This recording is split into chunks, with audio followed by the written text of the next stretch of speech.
I thought when I was younger that the world was perfect.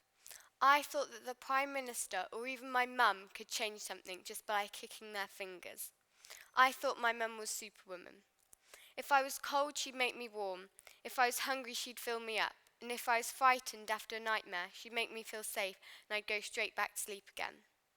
My mum could solve any problem for me and the world. But it turns out I was wrong. The world isn't perfect, and the reason is that climate change is killing it. It also turns out my mum isn't power enough to change it, and neither is the Prime Minister. So how can I make a change? Did you know the sea level has risen by 20 centimetres over the last century? In 2012, Arctic sea ice melted to the lowest extent on record, and it just gets worse. 17 of the 18 hottest years have occurred since 2001. Not only this, but carbon dioxide levels are now higher than they have been in 800,000 years, and it's extremely likely that humans are the cause of climate change. I think about how diesel is polluting the air we breathe in every day.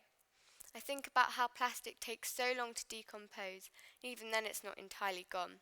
I think about how plastic is killing sea animals, tricking them into thinking it's their food.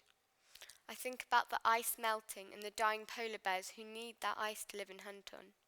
I think about what life will be like once our town has flooded. I think about the animals in the rainforest without a home because the trees have been cut down. I think about these trees that are no longer absorbing carbon dioxide. We try to change by not flying on holiday that year, not buying plastic water bottles, not buying a car but instead using public transport, paying extra money for renewable energy, not eating things that contain palm oil like Nutella or Doritos, even picking up other people's rubbish and putting it in the recycling. But what's the point? The majority of people still fly on holiday, sometimes even more than once a year, buy plastic water bottles and don't even recycle them, and own cars and drive them most places. Barely anybody wants to pay extra money for green energy. Nearly everybody loves Nutella and Doritos and won't stop eating them. So how can I, a 12-year-old girl, make a change when the President of America doesn't even believe in global warming? Well, my answer to that is no, I can't, not alone. It's probably very hard to make a change when the whole world is working against you. But maybe not the entire world is. I keep seeing posters on how harmful plastic is for sea life, so more people must be aware. In the countryside, wind farms are appearing everywhere.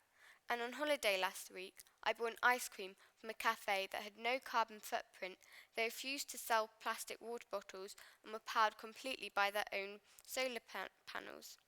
Not only this, but I've also read about young people who have made a change. For example, two 9-year-old girls set up a charity called Kids Saving the Rainforest to rehabilitate wounded, sick and abandoned animals, and have also established reforestation projects. A team of researchers, biologists and volunteers got behind this idea and have educated people around the world. What also gives me hope is now around 97% of scientists believe that global warming is caused by humans, so hopefully they're trying to make a change. The Paris Agreement, backed up by nearly 200 countries, is to limit the global temperature increase by no more than 1.5 degrees Celsius. And we can now see a future in being completely powered by renewable energy. In just 6 years, we've upped our renewable electricity output from 7% to 25%. This makes me feel so relieved that there are people out there who are working together to take action. Although there are people trying to make a difference, the place I go to nearly every day doesn't seem to be.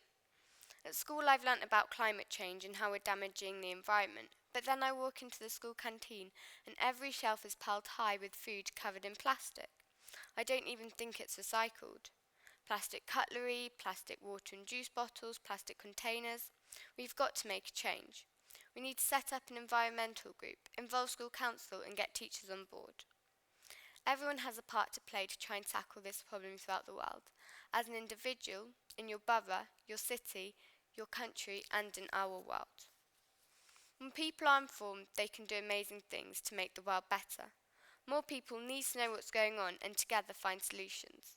So I went from thinking that the world was perfect to the world was going to end and there was nothing I can do about it. But now I think that if people are active in making a change, then we can stop climate change and save our world.